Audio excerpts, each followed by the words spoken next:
The customer is uncertain about the value you offer. You're uncertain about whether or not the customer will choose in your favor. How do you resolve these two uncertainties? Mark Packard is here to tell us. This is the Economics for Entrepreneurs podcast. Entrepreneurs are economic heroes. They improve others' lives with preferred products and services, innovation, and value.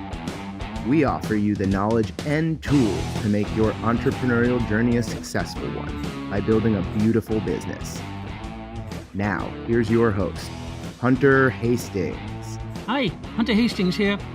One of the great benefits of Austrian thinking is to see the market as a process, not just an accumulation of sellers and buyers and their transactions. It's dynamic. It changes every moment. That's both helpful and hurtful for entrepreneurs. Helpful because the alert entrepreneur, reading market signals and having built a flexible business model with responsive mechanisms, can adapt and adjust and stay current and one step ahead of slower rivals. It's potentially hurtful because the idea of value proposition or service offering a product that you're selling today may no longer be what the market wants tomorrow when things change. You've committed resources to production and suddenly your market has changed. You need some tools to mitigate the effects of this uncertainty. Today we're going to learn some of them, like real options approach, which is the way a financial analyst might look at the problem, and effectuation approach, which is more of an individual, self-assessed way to tackle uncertainty. But whatever your approach, you can't avoid uncertainty. It's a state of mind. It exists when you can't know everything, especially about the future behavior of unpredictable customers. Therefore, we'll go finer-grained and examine tools like decision logic and subjective value diffusion and opportunity cost management and information marketing. We'll also look at something called lead user love, which is market-based learning where we've established that a very small number of highly committed customers who truly love your product or service can be enough to trigger the tipping point for rapid diffusion. In other words, don't try to sell a lot of your new service to a lot of customers. Focus instead on intensity of engagement and impeccable delivery with just a very few customers. They'll spread the word simply as a result of their enthusiasm. That's the best way to overcome uncertainty. We have Mark Packard with us today for this final installment of his value learning process system of marketing. Episodes number 44, 55, 62, and 69 were the previous installments, and we'll provide the links to those episodes. Mark is assistant professor at the University of Nevada, Reno, where he teaches strategic management, entrepreneurship, and innovation, and is a research leader on the nature, source, and process of entrepreneurship. Mark, welcome back to Economics for Entrepreneurs. Hey, Hunter, it's good to be here. Well, this is exciting. We're today completing the value learning cycle, or at least the Economics for Entrepreneurs podcast version. It's a critical piece of understanding for entrepreneurs that value is a process. And it's a process that consumers or customers conduct actively. Entrepreneurs follow it and facilitate it to deliver value, which is their purpose for business. So you're going to completely deliver this in a course, which we'll produce shortly, but these 5 podcasts make up at least an audio summary. So let's very quickly summarize at the outset for any new listeners the value learning cycle, and then we'll discuss 2 key topics that are important to the actual marketplace realization of value. Okay, right. So first we talked about how consumers learn, which was a 5-step process cycle from their how they learn from those consumption experiences, and the first step in that cycle was predictive value, predicting what they will experience if they were to buy and consume something. And after they've predicted some kind of value experience through imagination, then they compare that value with other products. It's the second step, which is relative value. So it's comparing the predicted imagined value to what they are used to experiencing with the products they now use. And from that relative value, they assess how much that new product, that predicted value, is worth in terms of money and a price that they would be willing to pay. And that's called exchange value, which is our third step. If they choose to buy it, then they will be able to consume it, which produces experienced value, which is the fourth step. That experience produces some kind of real benefit, both objective and subjective. It's a two-sided experience. And from the subjective experience, the consumer assesses that benefit that they achieve in the consumption experience and compare that experienced benefit to what was predicted in the first place and whether it was better, worse, or basically as expected. And so that's a learning process. From that assessed value, what they learned from it, they go back and add to their value knowledge and go back and make future predictions of other products or future experiences and go from there. And then we talked about after that how entrepreneurs can learn with and from their customers through empathy and from observation and from communications with them. And we talked about some techniques for that. And then last time we talked about innovation, right? So we talked about user innovation, and then also about how we kind of can bring about that aha moment by combining technical knowledge with whatever needs knowledge we have. And we talked about a couple of tools to help with that. So that's where we are now. You've just heard Mark give a short, tight summary of his value learning process system of marketing. Let me repeat that you'll find links to the previous 4 episodes in this series with Mark, numbers 44, 55, 62, and 69, on the show notes page of this episode, number 73, of Economics for Entrepreneurs. Find it at Mises.org/E4EPod. That's Mises.org/letter E, number 4, letter E, POD. You'll also find 3 of the tools Mark describes today for free download. Now back to this episode.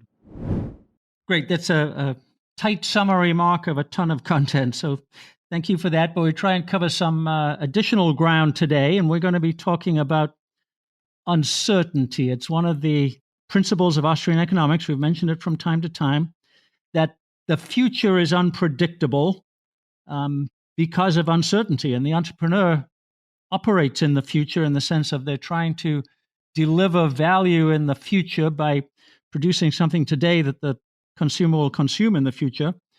So you economists say that the entrepreneur is the bearer of uncertainty in the system. It sounds like a burden for them or a barrier that they have to get through. It's what they do. It's the nature of entrepreneurship. So I probably haven't explained it very well. I know you're a real expert in it, so maybe you can explain it a little bit better, but specifically help us with how your value learning process helps the entrepreneur with uncertainty. Yeah, it's a good question. Yeah, as you said, uncertainty is actually one of my absolute favorite research topics. So first of all, what do we even mean by uncertainty? What is uncertain? There's some things we can know for certain, right? Without probably going into the philosophy of it, or do you want to? Do you want to go into the philosophy? It's your call. I like the philosophy, but we're staying on entrepreneurship right now. Okay, yeah, it gets pretty hairy and deep, but it's actually pretty fun. Maybe we can talk about it some other time. But to be brief, we can be certain about non-conscious phenomena, right? So we can predict with certainty how long it takes for a ball to fall from a certain height to the ground, or we can predict with certainty when the next lunar eclipse will occur, or what will happen if you add vinegar to baking soda, right? These are physical, non-conscious processes or phenomena that we can, through scientific learning, really fully understand and therefore predict very precisely what will happen. But the entrepreneur doesn't really deal much in this kind of world of predictability. So the entrepreneur's attention is or should be affixed on people, and especially on their customers, the consumer, right?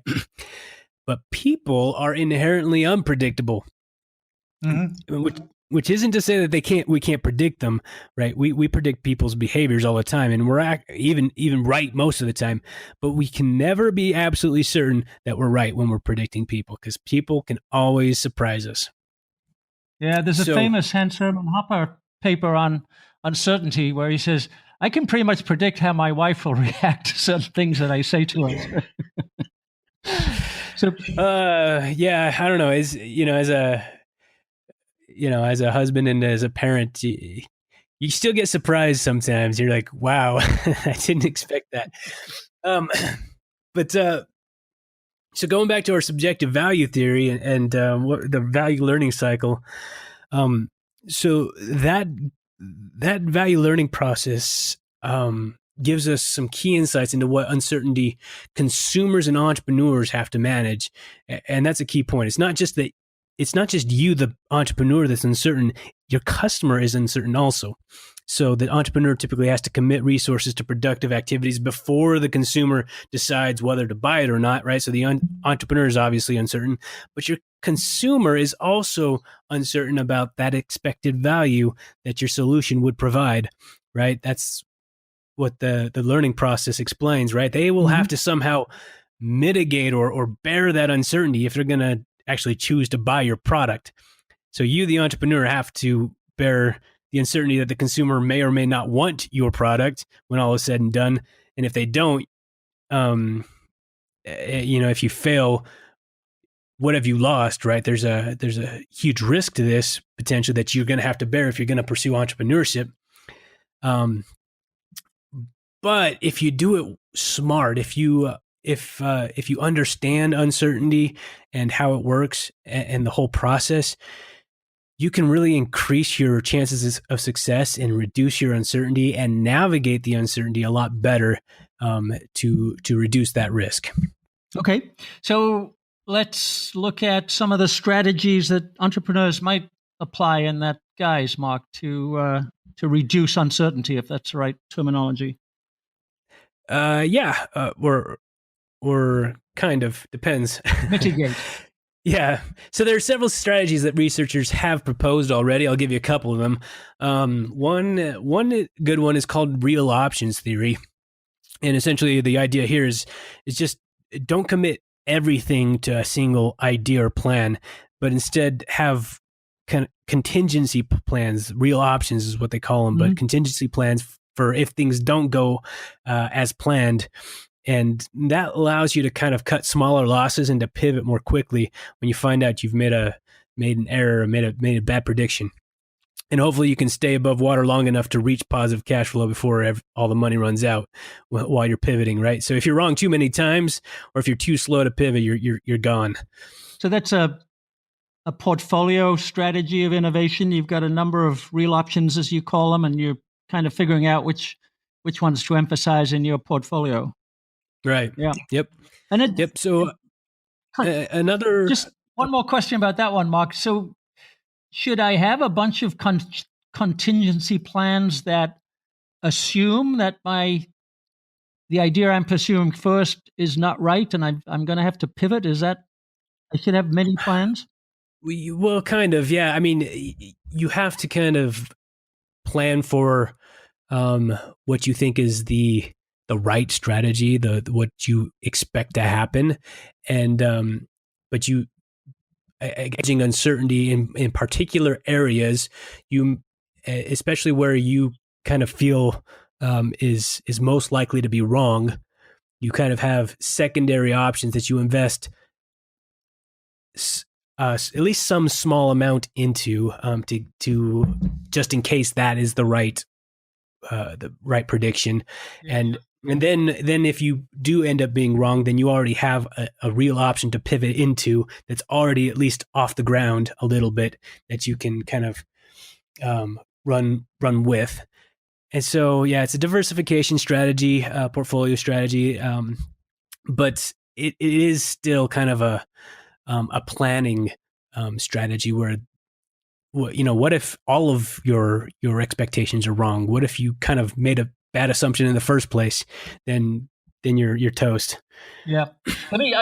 Before you move on to the next strategy, Mark, let me just emphasize something you said, and that's pivot at speed. And I know that's when you're thinking about cash flow and you're thinking of advancing your business, if there's any indication that pivoting is right, don't get wedded to the first planning idea. Be ready to quickly move on to the second or some combination. But pivot at speed is important. Yeah, it is a kind of a trap that a lot of entrepreneurs fall into, is just not wanting to give up and just let loose those sunk costs, and they pivot too slowly, and that hurts. Yep. Okay. So another strategy that helps you pivot even faster is called effectuation theory. The lean startup method is kind of similar to this also, although I don't love the lean method. But the idea of effectuation is basically to commit to the venture only the resources that you are upfront willing to lose. If things went south, if you totally fail, this is what I'm committing to the venture, and if I lose that, I'm still going to be okay. Mm-hmm. And then with those resources committed, you start working on the best market solution you can come up with, and then take whatever you come up with out to the market to talk to people about it and recruit stakeholders, which involves pitching the idea to prospective customers and to investors, and maybe even potential partners and other employees. And the idea here is you're just trying to get a little bit of buy-in into the venture, not necessarily the idea, because you want the idea itself to be evolutionary and to kind of evolve as you learn from others. But you want to get stakeholders to buy into the venture, so they would be committing more resources to it that you can work with, which means that they are buying not into the idea necessarily, but into you, right? You're really selling yourself at this point, and not necessarily that what you're trying to sell. Yeah, and there's a theory of entrepreneurship that's pretty similar to that says it starts with identity. So the effectuation process says, who am I? Mm-hmm. That's your identity. And intent, where am I trying to go? Which is not the same as the business model I've got today, but it's where I'm attempting to go, and we'll figure out how to get there together. So I find that consistent with some other ideas, and I like it as a way of thinking about entrepreneurship. Who am I? Yeah, I think it's a pretty good starting place. Mm-hmm. So as you kind of collect more resources from stakeholders that buy into you and your venture, even if it's the idea is not just there yet, those committed resources that they bring in end up changing and increasing what you can do, right? So with your committed resources and these other stakeholders that bring other resources, you can keep evolving and iterating the idea and the plans and the goals that you have, which kind of is this virtuous cycle that lets you keep redefining and increasing your value proposition until hopefully in the end you have something really great and the resources to really do it. Mm-hmm. So the great thing about this method is that in the end, even though you ultimately could have a very big value proposition, you still only committed that just what you're willing to lose up front and nothing more. So even if still everything goes south after all that, you're not out too much. So it really mitigates a lot of the risk to you. Yeah, and you also mentioned, I think it's kind of strategy as a recruitment process. It's what backers and resources and so on that you can recruit for your venture, and that becomes how you move forward. Yeah, so if you're an extrovert, if you're good at talking to people, this could really work well for you. I don't think I would be that great at it, but but and then going back to the uncertainty topic, one thing that effectuation theory really instructs entrepreneurs to do is to focus their attention and efforts only on those things that they can control, right? So the idea for that is that if you control things effectively, you don't really have to predict the future because you're actively creating the future that you desire, which is pretty interesting. But I think it's a little bit not quite there. It's not quite right, because there's in Austrian theory, and I think the Austrians and Mises got this right. There's really no getting around predicting and planning in entrepreneurship, right? As Mises taught, all human action is predictive. Everything we do is because we predict that what we do will have some kind of positive consequence. So we can't go through entrepreneurship without predicting, without judgment, as the effectuation theorists have actually argued. There's a paper that they argued against Nikolai Foss and Peter Klein's perspective that, hey, we can do this without actually making judgment, but that's not quite right. But it does mean that our judgments are smaller. We're making smaller commitments at a time and iteratively revising those judgments and changing, pivoting is what we would say, but they're smaller pivots because we've committed up front to much smaller commitments in the first place. Yeah. You mentioned the things the entrepreneur can control, and it doesn't sound like the word control and the word uncertainty can be in the same sentence. So maybe you could explain that a little bit more, the idea of what are you controlling here? Well, yeah, that's the thing. That's one of the problems with effectuation theory is there isn't a whole lot you can control. I mean, you have under your control resources and what you do with those resources. And the idea of effectuation theory is that you are letting the market dictate and kind of direct you to where they want, how they want those resources to be used. But the problem with that thinking is, Steve Jobs said, consumers don't really know what they want until you show it to them. Somebody's got to come up with this idea of what's the next thing to want, and who's going to do that. If you're just listening strictly to your customers and they are telling you exactly what to do, that often leads to what Clayton Christensen calls the innovator's dilemma, where they just they tell you exactly what they want, but all they can think of are those tiny, small, incremental ideas because their mindset is based in the solutions they already know. So we're not really talking about control, but we are talking about smaller judgments. I think you said iterative kinds of judgments, revisiting your past judgments and revising them a little bit. So yeah, effectuation theory, gets a lot of things really right, and that is one of them. That you're making smaller commitments and smaller judgments so that you can pivot and adapt much more quickly than most entrepreneurs do, and because you're going to be wrong. When you start your venture, you're going to have this vision. It's going to have to change, and so the quicker you can adapt and change, the better for you. Well, you and I are both big on tools to help people with those kinds of decision-making judgments. Judgments are decisions; they're actions in that sense. They're choices. So, what can you do to help us?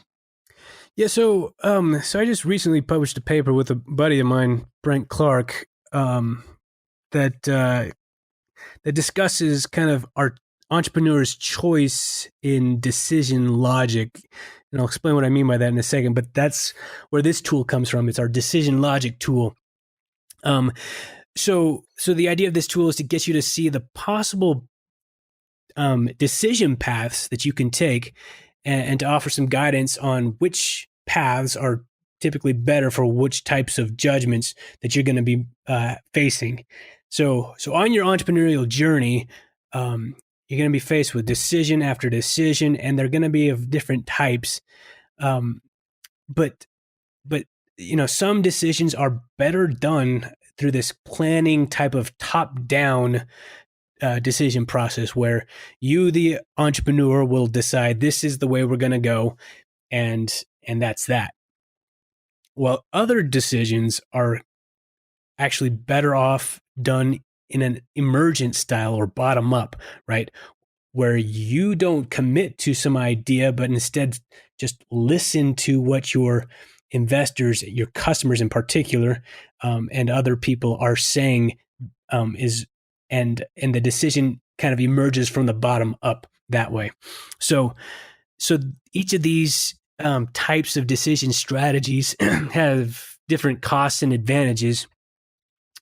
And so this tool is going to help you kind of determine which way to go in which circumstance, if that makes sense. So whether to take a top-down approach or a bottom-up approach for any particular decision. Correct. Okay. A quick note. Did you know that we provide supplemental materials for each podcast?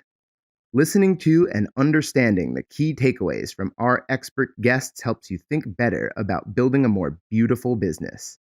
Taking direct action and implementing these strategies is when the real work begins. Take a concrete, immediate step to implementing a better business model today by downloading the show notes and business tool we've created for this episode. Visit Mises.org/E4EPod.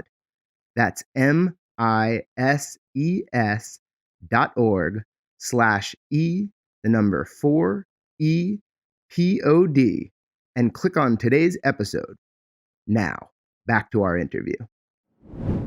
How are you going to help us with that dilemma? Yeah, so the argument we made in the paper and the principle that this tool is based on is that it depends on the type of uncertainty that you're facing. And there's really two types of uncertainty that are relevant, at least for here. And the first is it's ignorance of knowable information. In the paper, we call it epistemic information, epistemic uncertainty, but that's kind of just a technical term for it's something I can know, but I just don't have the information to make a decision. And so because of that, it's uncertain. Mm-hmm. Right. And the second type of uncertainty is an inherent unpredictability that it's based in some utter unknowability, pure chance, or something like that. Right. For example, people, if you believe people have free will, then they are inherently unpredictable. They can choose something that you could not predict. Mm-hmm. I mean, you can, at least perfectly, you can't know for sure what they will do. So that's the second type of uncertainty. And depending on which type of uncertainty it is, your strategy, your decision-making process might need to be different. Okay. So I think I get that. Take us a little bit further. But there's uncertainty that's caused by lack of knowledge, and entrepreneurs could presumably solve that with more research or more knowledge gathering. Or there's uncertainty that's caused by impossibility of knowing that. You'll never know. Is that right? So those are the two types? Yeah. Maybe it's easiest if we call them mitigable uncertainty and immitigable uncertainty. Well, maybe not. That doesn't exactly roll off the tongue. Yeah, those are the terms we use those terms in the paper. But anyway, the first type, the type that can be reduced or mitigated, and the second type can't. So if it is the first type, if it's that reducible uncertainty, then the tool takes you into a second decision condition to consider. How hard or how costly would it be to collect enough information to let you predict to a reasonable certainty what would happen, right? If there's a lot of information you would need, if it's costly or whatever, if it's really complex to make the calculation, then a predictive approach might not make much sense, right? If you can get that information at a reasonable cost, if it doesn't take too long, yeah, prediction is often the best way to go. But it depends on a judgment that you'll have to make over the costs of the information procurement that you would need to make a good, educated prediction. Presumably the costs of gathering that information, but also the costs of making a wrong decision if you don't get it. Oh yeah, and that's really the another. So yeah, that comes into play in both of these. So, and let me bring that into the second type. Then it kind of leads right in there. The second type of uncertainty where it's just irreducible. You just cannot mitigate that uncertainty because it's based on an inherent unknowability. Then the criterion that you're really more interested in is that risk of loss, right? If it's not a big deal, if you're wrong, then sure, it doesn't matter if you go for the predictive approach, right? The benefits of a predictive approach is that it's faster. It's it's just easier to deal with and whatnot. But an emergent approach coming from the bottom up, much slower, but you're much more likely to get it right. So you're balancing these trade-offs. And if it's not a big deal if you're wrong, then take the advantages of the predictive approach. Don't waste your time and effort on an emergent strategy because that can be really costly. Yeah. But if you're wrong, oh well, you can adapt, you can pivot, you can change it later because that's of small consequence. But if the risk is high, right? If there's a lot riding on that decision, then yeah. In this case, if it's this type of uncertainty, this immitigable uncertainty, then you want that adaptive emergent decision strategy. Don't just guess that you're going to be right. You want to let the market decide and direct you in which direction to go in that case. So there's a lot of talk in the technical entrepreneurship and innovation world about A/B testing, that I could test either red versus blue as the background color on my webpage, or even value proposition A versus value proposition B, and see how people react to it. Is that information gathering of the first kind, or is that something different?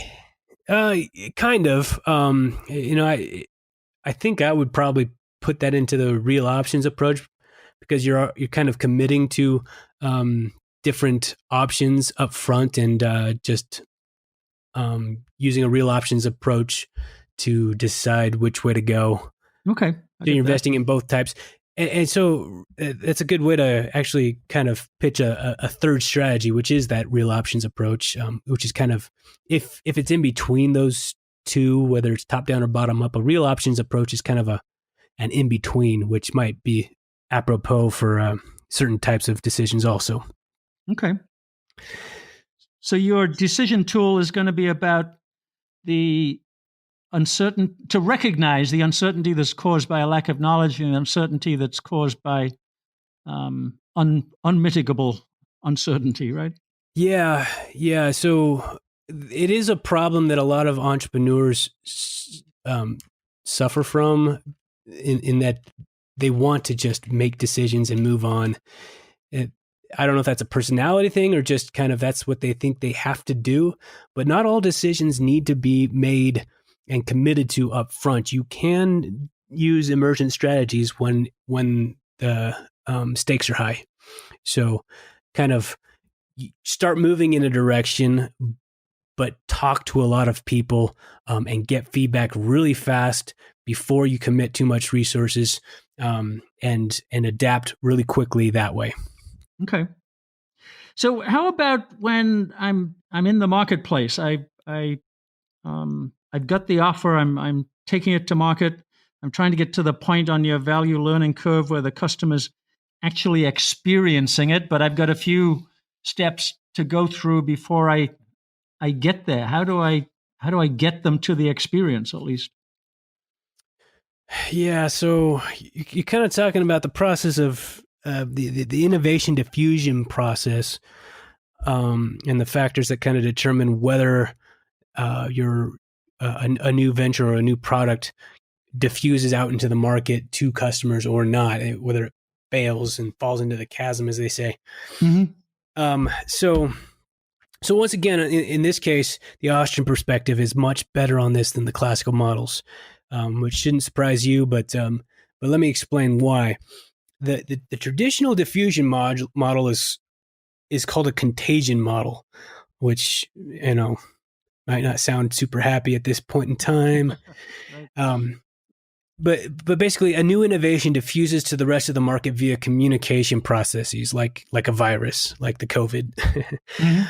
But the focus on communication alone in this model is based on that faulty presumption of given value, based on subjective utility theory that we've already cast aside, right? In other words, what keeps a valuable product from diffusing is just that consumers don't know about that value, and the temporal process of information diffusion and its supposed direct effects on value diffusion end up producing that famous S-curve, right? With your innovators and your early adopters, your Mhm. early majority, your late majority, and laggards, right? That Yeah, I've seen that. Frank Bass, I guess, developed, and it's been in Everett Rogers' famous book, Innovation, Diffusion of Innovations, that Mhm. a lot of people have read. Anyway, and then in between the early adopters and the early majority, Jeff Moore, who was a marketing consultant, I think, talked about a chasm there. And so for a lot of new products, they get some early momentum, they get some early adopters, and then it just doesn't catch on, and it falls into the chasm and fails. So, Yeah. Crossing so the chasm was a big cliche in technology innovation for a long time. How to cross the yep, chasm. yep, that was the name of his book, Crossing the Chasm. Yeah. Yeah, so what he basically argued, and what a lot of scholars have argued, is to get across that chasm, you have to market relentlessly to spread the word far and wide. And so this contagion model and this communication process is still the prevailing view. But with our Austrian subjective value foundations, you could probably already see what kind of mistakes they've made in that model. But explain it to us anyway. Value is not given. Yeah. Value is actually uncertain, and not just for the entrepreneur, but also for the consumer. Remember that the consumer is learning what to want. They're learning with every action and consumption that they experience. They're all of their purchases are predictions of future consumption value, and so all of that is uncertain. We with some certainty we can predict, our favorite things that we always go back to over and over again because we have good confidence in the quality will be the same. But any new product, we have no idea. I mean, we can guess, but that's always a prediction of future value. Right. So when it comes to brand new value propositions, such as the one you, the entrepreneur, would offer, your consumer is going to be very uncertain what predictive valuation to assign to your product. It's a lot safer for your consumer to just do what they always do, go to the same familiar products and services, value propositions that they usually do to satisfy those same needs. So for you to succeed, if you're going to get your consumer to see the value that you offer in such a light that they're willing to risk that it might not really work for them, then you got to get them to overcome their value uncertainty. And you, the entrepreneur, are going to need to help them get there. In fact, getting that first customer, that very first customer to try it, that's one of the biggest challenges that entrepreneurs face. So how can consumers reduce their uncertainty about products they've never tried? How do the entrepreneurs help them to do that? Yeah, it's a good question. Well, to start with the early adopters, right? How do you get those first early adopters to try it? And this is a huge key because they are the key to your diffusion, as I'm going to explain in a second. Who are the first adopters of a new product? In some research and in Roger's book, some people call them tech enthusiasts, right? They're like the Apple geeks, right? The ones that have to have the latest and greatest gadgets. But I think they've kind of describing the early adopters as tech enthusiasts is very misleading, especially for most industries. Yes, there are some tech geeks in electronics that want to have the latest and greatest tech gadget, but that's a very small industry, and all other industries are not full of tech enthusiasts. The people that are the first adopters in most industries are the lead users that we've talked about in past episodes, right? Those customers that have the highest and strongest needs, and so they are always looking for the best products and solutions. So is there anything that entrepreneurs can do specially to entice those lead users to give their solution a shot and become those early adopters? Well, yeah. I mean, lead users are already super motivated to find a better solution. That's because their needs are so strong. And so I guess the first thing is you got to find them. If you can find them, that's the first key. And I think we talked about some strategies for finding lead users in a previous tool, but there's a couple other things you can do and might need to do to help reduce the uncertainty for lead users. Lead users are already willing to bear some uncertainty because they're willing to take a chance because their need is so strong. Mm-hmm. But if you can reduce that uncertainty for them, then all the better. The more likely they'll be willing to try it, and so there's a couple of strategies to do that, to reduce their uncertainty, and one of them is pricing strategies. So remember that subjective value, based on our learning cycle, subjective value is assessed with relative to other products, right? So it's assessed and evaluated with respect to its opportunity cost. The consumer has to give up something in order to purchase your product, and that's the opportunity cost. So if you ask a higher price, then that's a bigger opportunity cost to your customer that they have to give up, and so that's a greater risk to themselves. So if your value is both uncertain and costly, if it's got a high price, it could be a really tough sell. So be careful how you price your product. Yes, consumers use price as a signal of quality. So you don't want to you don't want to have too cheap a price and signal poor quality. But that doesn't mean you can charge whatever you want. If you set the price too high and the product doesn't deliver on that promise of value, then you set yourself up to fail. They're going to be dissatisfied. Yeah. On the other hand, though, Mark, isn't pricing a little bit of a two-edged sword? If I reduce the price or I give a coupon or a discount, I run the risk of signaling a reduction in perceived value to the customer or the consumer. They're going to pre-assess that value differently based on the price. Isn't that a little bit risky? Yeah, that's certainly possible, and behavioral economists have looked into that a little bit. And so you do have to be careful with pricing. Mm-hmm. In my opinion, you shouldn't go to the market unless you already have a few first adopters already raring to buy it. They already have committed to it. At full price? At some kind of agreed upon price. Mm-hmm. I'll talk about that in a second. If you don't have consumers willing to buy it at full price, you might consider kind of going back room, dealing with some lead users at a non-market price, at a highly discounted price, or if you need to, even just give away a product to a new a lead user or two to quietly, so it doesn't get out to the market. But mm-hmm. you need to get a few lead users to try your product and love it to get the ball rolling. Honestly, pricing strategy is not my forte, but I have looked into it, and honestly, there's not a whole lot of great work that I've seen in this space. So this might be a good space for young Austrian scholars to do some research.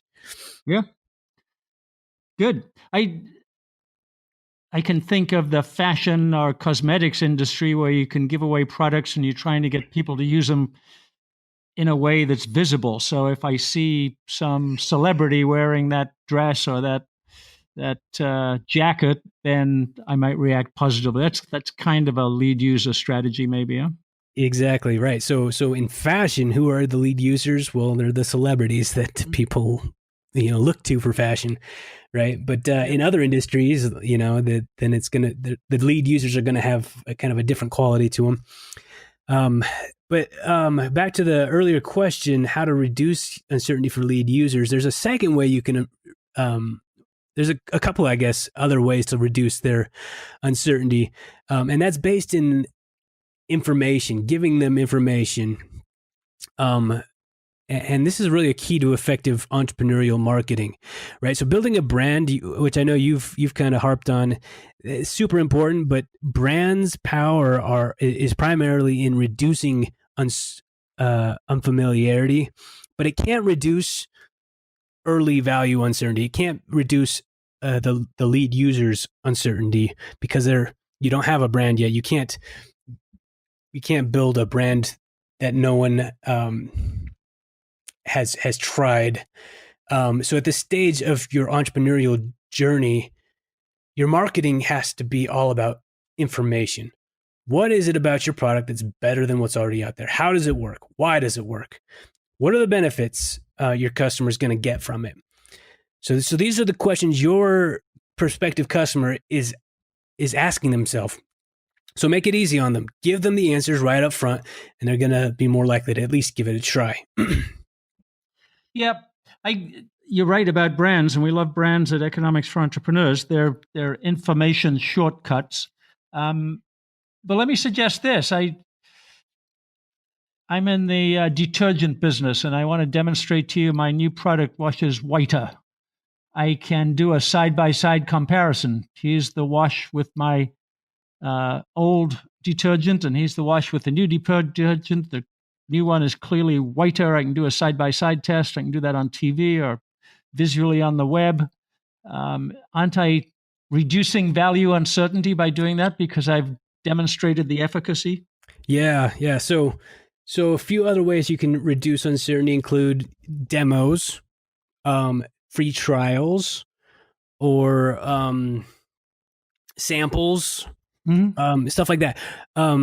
Guarantees and warranties can also reduce uncertainty, right? So yeah, if you can show customers that it works and how it works, or even better, if you can let them experience it firsthand, those are great ways to reduce their uncertainty and get them to experience the value firsthand and learn that value knowledge right then and there.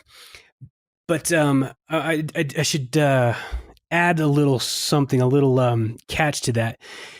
If you're going to let your customer demo or sample your product or service, be very careful how you do it. What you want to try to do is to deliver that sample, that demo, at peak need. And what I mean by that is when your customer needs it at the time and circumstance that they need it the most, right? So you know the saying, "Hunger is the best of seasonings." I've heard it. The insight behind that is basically when you're eating food tastes better when you're hungry. Yeah.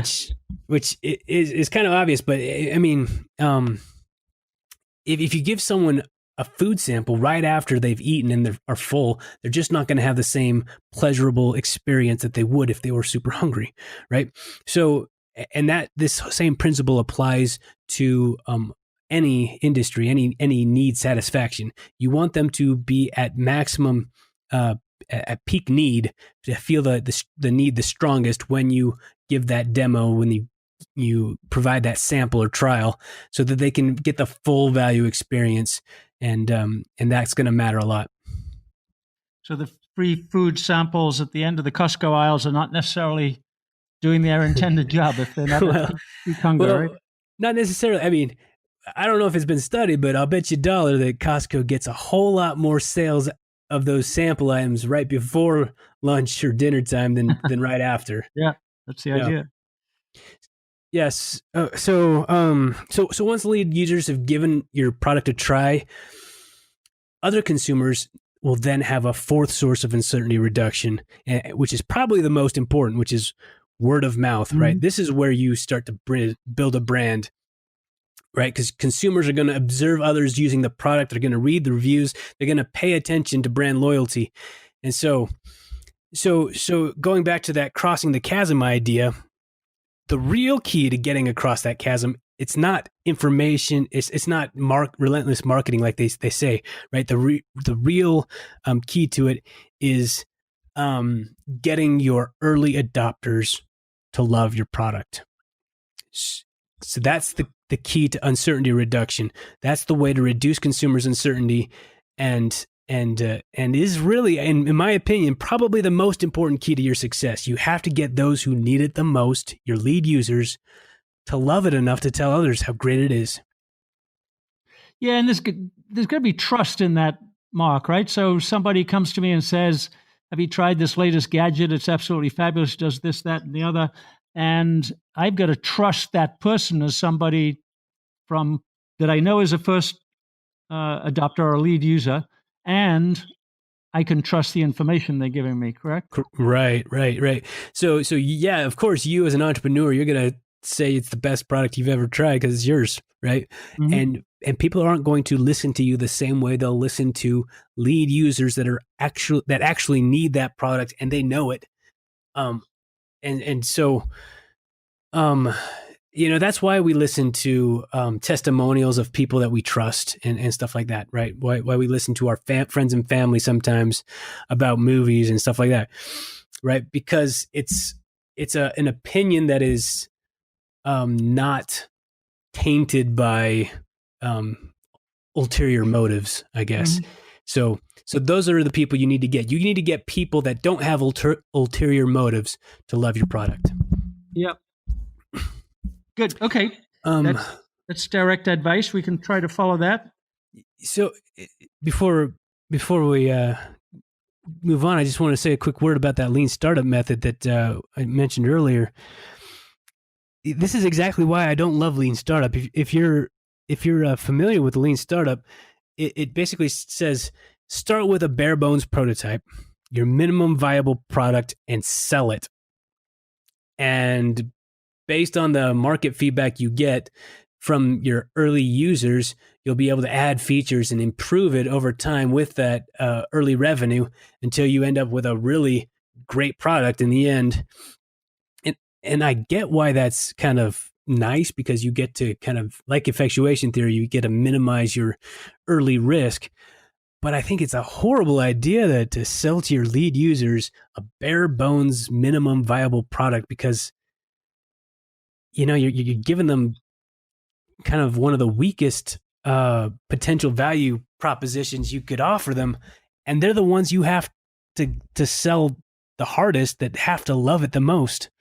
So I think that could be a recipe for disaster, is what I'm saying. Yeah, I agree with you very strongly there, Mark. I think the minimum viable product idea is very misleading, because it means that the early users get a suboptimal experience. That's the whole point. It's a minimum product, and they get an experience that, as you said, may not meet their expectations, and we're trying to do the opposite, which is exceed their expectations. Yeah.